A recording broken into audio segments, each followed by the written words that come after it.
Assalamu alaikum, everyone. Today's video is all about how you can use AI to generate logos and then sell them on online platforms like Fiverr to make money.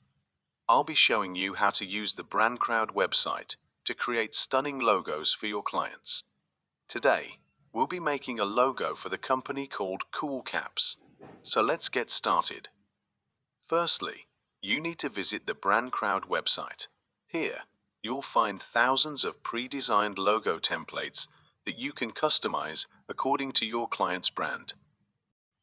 Next, we'll search for Cool Caps in the BrandCrowd search bar to find a unique and attractive logo. Once we find the right logo, we'll customize it.